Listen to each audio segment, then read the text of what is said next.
नमस्कार मित्रों, ओम नमः शिवाय। हर हर महादेव। स्वागत है आप सभी का हमारे YouTube चैनल पवन पुत्र एस्ट्रोलॉजी में।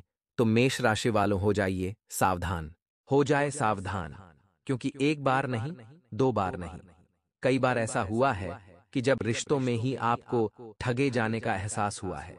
आपने पूरे दिल से रिश्ता निभाने की कोशिश की, बहुत कुछ किया, अपने सुख दुख का भी ख्याल नहीं किया, अपनी तकलीफों की भी परवाह न करते हुए आपने अपनों के सुख को प्राथमिकता दी।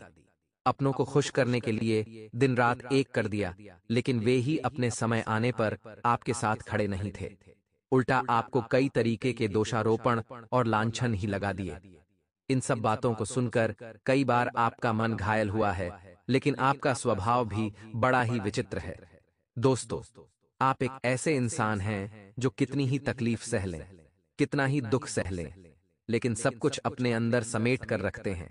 किसी को अपना दुख जाहिर भी नहीं होने देते हैं।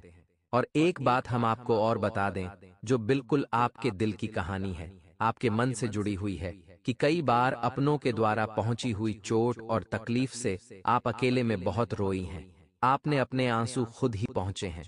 आपका दिल तो बहुत था कि शायद कोई अपना हो जिसके कांधे पर सिर रखकर आप अपनी तकलीफ, अपने दुखों को बता सकें, कुछ अपने मन का बोझ हल्का कर सकें।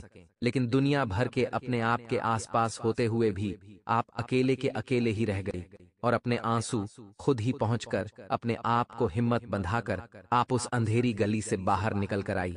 हमने सच कहा है कि नहीं? अगर सच कहा है तो आप हमें कमेंट करके अवश्य ही बताना, और कमेंट बॉक्स में बताना कि जी हमारे साथ ऐसा हो चुका है। दोस्तों, हम आपको बता दें कि आपके स्वभाव और आपके व्यक्तित्व को हम अच्छी तरह से समझते हैं। ऊपर से आप कितने ही कठोर, कितने ही मजबूत और कितने ही सख्त दिखाई दें, लेकिन अंदर से आप बिल्कुल मोम के समान मुलायम हैं। और मेरे मित्रों, बिल्कुल नारियल का स्वभाव आपसे मिलता जुलता है, जो ऊपर से तो रूखा सूखा और कठोर दिखता है, लेकिन अंदर एकदम सफेद और मुलायम होता है। अब समस्या कहाँ है दोस्तों? आपके अंदर कोई समस्या नहीं है, लेकिन दिक्कत आपके आसपास रह रहे लोगों के साथ है।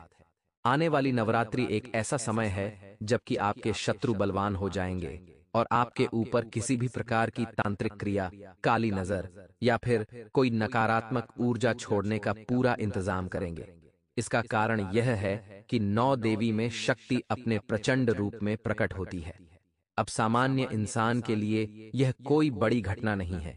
सामान्य इंसान को तो कुछ पता भी नहीं चलेगा कि कब देवी आई और कब चली गई। लेकिन जो साधक होते हैं, जो तांत्रिक विद्याएं, गुप्त विद्याएं करते हैं, उनकी साधना करते हैं, वे ऐसे समय का बहुत इंतजार करते हैं। दोस्तों, हम आपको बता दें कि कई तांत्रिक नकारात्मक क्रियाएं करते हैं और लोगों की जिंदगी बर्बाद कर देते हैं। लेकिन कई बार ऐसा होता है कि तांत्रिक जब कोई ऐसा विशेष समय आ रहा होता है तो लोगों को रोक देते हैं और कहते हैं कि जिसको आप बर्बाद करना चाहते हैं, उसके कुछ बाल, उसके अंग वस्त्र या फिर उसके शरीर से जुड़ी हुई कोई ऐसी वस्तु जो उसके शरीर से लंबे समय तक जुड़ी रही हो, उसे लेकर अपने पास रख लो।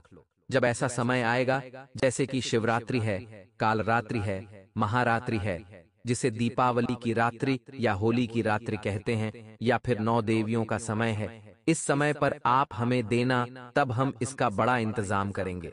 अब आप कहेंगे कि नौ देवी तो एक अच्छी देवी हैं, सात्विक शक्ति हैं, ऐसे समय पर किसी का नुकसान कैसे हो सकता है?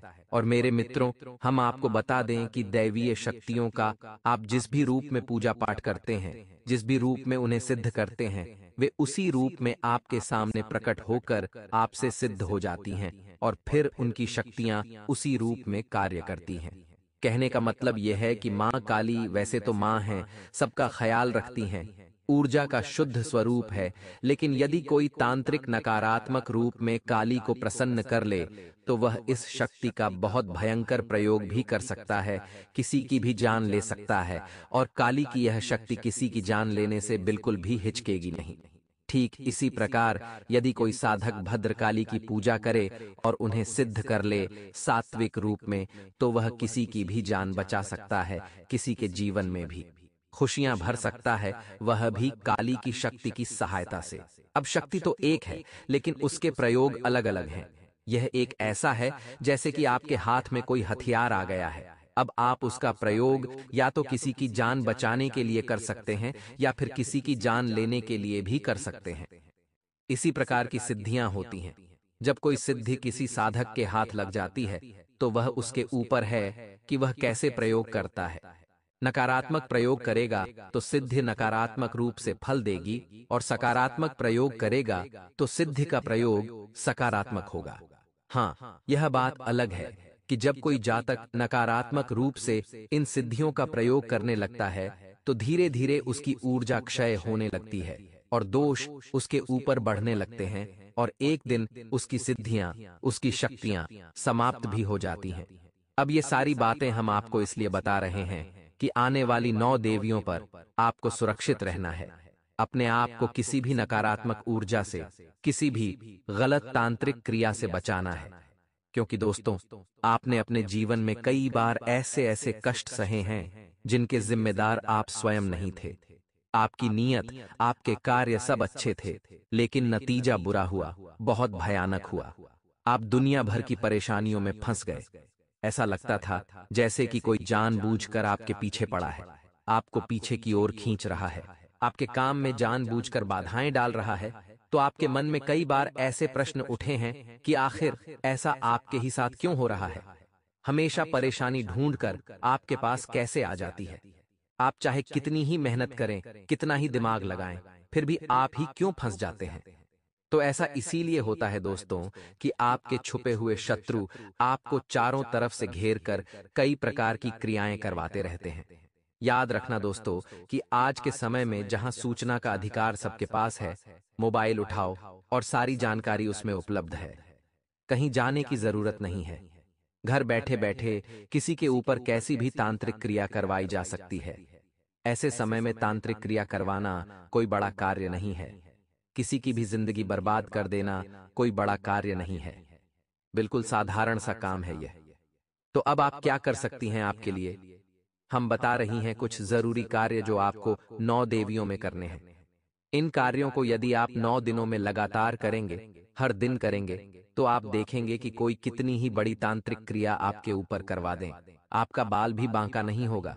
उल्टा होगा यह कि आपकी प्रचंड सकारात्मक ऊर्जा इतनी प्रबल हो जाएगी कि जो भी नकारात्मक शक्ति तांत्रिक क्रिया आपकी ओर आएगी, वह वापस चली जाएगी। जो बातें हम आपको बता रहे हैं, हो सकता है कि वे बातें आपको अजीब सी लगें।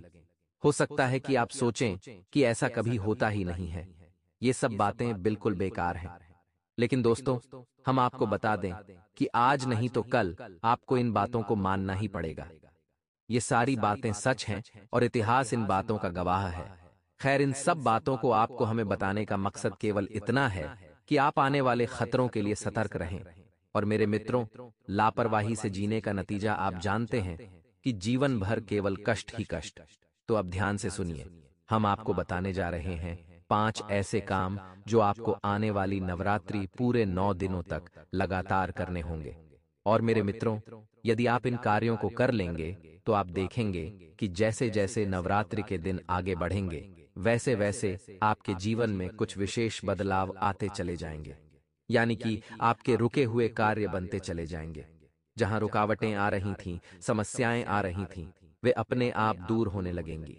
यहां तक कि लोग जो आपको विरोध कर रहे थे, आपके सामने खड़े थे, आपकी राह की बाधा थे, वे अपने आप आपका रास्ता छोड़ देंगे, उल्टा आपका सहयोग ही करने लगेंगे। और सबसे बड़ी बात कि आपके जीवन में जो सबसे बड़ी समस्या है जिसने आपका जीना मुश्किल कर रखा है, वह समस्या भी धीरे धीरे समाप्त होने लगेगी। अब जिन कार्यों को हम बता रहे हैं वे बेहद ही शक्तिशाली कार्य हैं और बहुत ही सरल हैं। तो देवी भागवत में इन कार्यों के बारे में विस्तार से समझाया गया है कि माँ अम्बे, माँ दुर्गे कैसे प्रसन्न होती हैं। और जब माँ अम्बे प्रसन्न होती हैं, इन कार्यों को करने से तो वे आपके ऊपर हर प्रकार की कृपा बरसाने लगती हैं, फिर भी बिल्कुल भी भेदभाव नहीं करती हैं। आप जो चाहेंगे सब कुछ आपको मिलेगा। यानी कि माँ अम्बे का सच्चा प्रेम आपको मिलेगा, जो कि एक माँ अपने बेटे को लुटाती है। और मेरे मित्रों, अब ध्यान से सुनिए, हर एक बात एक कीमती खजाने के समान है। तो सबसे पहला काम दीपक जलाना। जी हाँ दोस्तों, हमारे हिंदू धर्म में सनातनी परंपरा में दीपक जलाने का बहुत अधिक महत्व है, क्योंकि दीपक की जो लौ होती है वह शुद्ध ऊर्जा का स्वरूप होती है। आप देखेंगे कि जो कुछ भी लौ के संपर्क में आएगा वह भस्म हो जाएगा। कैसा भी स्वरूप हो, कितनी ही शक्ति हो, एक बार अग्नि के संपर्क में आ गई और अग्नि ने उसे चारों तरफ से घेर लिया तो उसका स्वरूप पूर्ण रूप से समाप्त हो जाता है, अस्तित्व ही विहीन हो जाता है। तो अब आपको दीपक की इस प्रचंड शक्ति का सही प्रयोग करना सीखना है। 9 देवियों में पूरे 9 दिनों तक आपको अखंड ज्योति जलानी है, अपने पूजा घर में गाय के घी से। और मेरे मित्रों, अब कुछ लोग कहेंगे कि यह तो मुश्किल कार्य है, हम ऐसा नहीं कर पाएंगे क्योंकि हमारे पास समय का अभाव है। तो ऐसे लोग सुबह और शाम के समय गाय के घी से दीपक अवश्य जलाएं। और मेरे मित्रों, अपने पूजा घर में यह दीपक आपको जलाना है और यह है मां दुर्गा को, यानी शक्ति के 9 स्वरूपों को समर्पित होना है। अब कुछ लोग कहेंगे कि हमारे पास इतना भी समय नहीं है क्योंकि जीवन बहुत व्यस्त हो चुका है। दोस्तों, कुछ जरूरी आधारभूत कार्य हैं, उनके लिए लोगों के पास समय ही नहीं है। रोजी रोटी के जुगाड़ में सब कुछ भूल चुके हैं, जीवन का आनंद, ईश्वर शक्ति सब कुछ भूल गया। दोस्त, तो खैर आगे बढ़ते हैं। तो आपको फिर क्या करना है? जब आप सुबह नहीं, शाम नहीं, पूरे सप्ताह भर नहीं, तो फिर आप शाम के समय और मेरे मित्रों यानी रात्रि को 9 बजे के आसपास तो एक दीपक जला ही सकते हैं। तब तो कोई कार्य नहीं होता, सारे कार्यों से आप मुक्त हो चुके होते हैं। ड्यूटी है, बिजनेस है, व्यापार है, सब समाप्त हो चुका है। अब नहा धोकर शुद्ध हो जाइए, पूजा घर में जाइए और एक दीपक मां दुर्गे के नाम से, सारी 9 शक्तियों के नाम से जलाइए। अब केवल इतना ही नहीं करना है, आपको इस एक मंत्र का जाप भी करना है, वह भी एक माला। याद रखना कि इस मंत्र के जाप के लिए आपको स्फटिक की माला का प्रयोग करना है। स्फटिक की माला आपको किसी भी पूजा की दुकान पर मिल जाएगी। जी हाँ दोस्तों, तो अब मंत्र कौन सा है, इसे आप ध्यान से सुनिए। इसे नवार्ण मंत्र कहा जाता है। मां दुर्गा की 9 शक्तियों को यह मंत्र समर्पित होता है। इसी के साथ साथ ज्योतिष में भी इस मंत्र का बहुत अधिक महत्व है। इस मंत्र में 9 अक्षर होते हैं और 9 के 9 अक्षर देवी के 9 स्वरूपों को दर्शाते हैं और 9 ग्रहों को भी दर्शाती हैं। यानी कि जब आप इस मंत्र का जाप करेंगे तो आप देवी के 9 स्वरूपों को तो प्रसन्न करेंगे ही करेंगे, साथ ही साथ आप अपने ग्रहों को यानी कि पूरे नवग्रहों को भी प्रसन्न करेंगे और उनकी ऊर्जा को भी सकारात्मक कर लेंगे। तो मंत्र बहुत ही सरल है, आपने पहले भी कई बार सुना होगा, तो ध्यान से सुने। एम हलीम कलीम चामुंडाय विच्छे। और मेरे मित्रों, एक बार फिर से सुने, एम हलीम कलीम चामुंडाय विच्छे। इस मंत्र का शुद्ध उच्चारण करना है, गलत उच्चारण नहीं करना है। यदि आप पूरे भाव के साथ भक्ति में डूबकर इस मंत्र का एकांत में बैठकर जाप करेंगे पूरी शुद्धता के साथ, तो आपके रोंगटे खड़े होने लगेंगे। ये जांचा परखा है हमने, स्वयं ही इस मंत्र की शक्ति को महसूस किया है।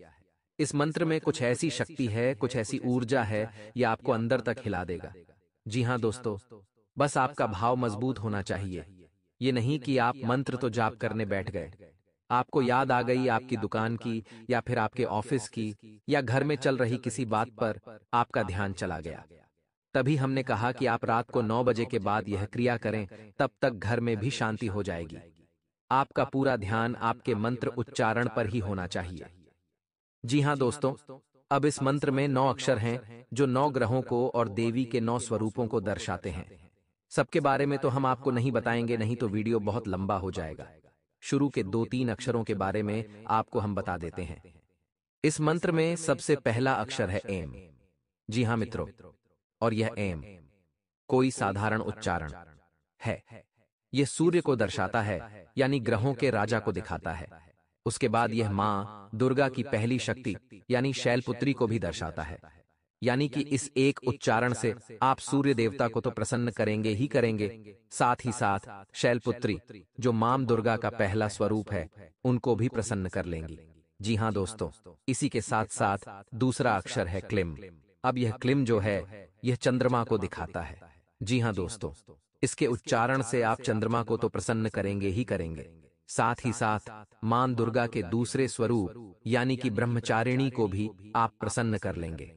इसी प्रकार दोस्तों, तीसरा अक्षर है कलीम, जो कि मंगल को दिखाता है, यानी कि ग्रहों के सेनापति को, और देवियों में यह चंद्र घंटा को समर्पित है। इसी प्रकार हर एक अक्षर एक देवी और एक ग्रह को समर्पित है। जब आप इस मंत्र का उच्चारण करेंगे तो आप अपने आसपास एक विचित्र सी सकारात्मक ऊर्जा को, पॉजिटिव एनर्जी को महसूस करना शुरू करेंगे, और अगले ही दिन से आप अपने जीवन में धीमे धीमे परिवर्तन महसूस करेंगे। 9 दिन आपके लिए अमृत के समान हो जाएंगे। तो यह एक कार्य आपको करना है। अब दूसरा कार्य, यानी 9 दिनों में किसी भी दिन जब आपको समय मिले तो आप पास ही के किसी देवी के मंदिर में जाएं और एक लाल रंग की ध्वजा, जिसे हम झंडा कहते हैं, उसे वहां पर दान करके आएं। कोशिश करें कि उसे आप कहीं पर लगा दें और वह हवा में लहराने लगे। यह बहुत ही बड़ा उपाय है। वैसे तो यह बहुत ही सरल क्रिया है, लेकिन इसका प्रभाव बहुत बड़ा है। जब तक वह झंडा मंदिर में लहराएगा, आपके जीवन में इतनी सकारात्मक ऊर्जा आएगी कि आप कल्पना भी नहीं कर सकते। इसका प्रमाण यह है कि आपके जीवन में जितनी भी कठिनाइयां हैं, जो भी आपकी मनोकामना है, वह पूरी होती चली जाएंगी, एक के बाद एक। अब इसकी अच्छी बात यह है दोस्तों कि जब आप दोबारा जाएं और देखें कि आपका झंडा किसी ने हटा दिया है, तो आप पुनः एक झंडा लगा आएं। बात वही रहेगी, शक्ति उतनी ही आपको प्राप्त हो जाएगी। मेरे मित्रों, इसे आप बार बार कर सकते हैं। तीसरा कार्य, आप किसी भी दिन, जी हां दोस्तों, 9 देवियों में किसी भी दिन आप थोड़े से मखाने लें और उनमें कुछ सिक्के मिला दें और कुछ बताशे मिला दें, और मेरे माइट्रो और इन मखानों, सिक्कों और बताशों को आप गरीबों में दान कर दें।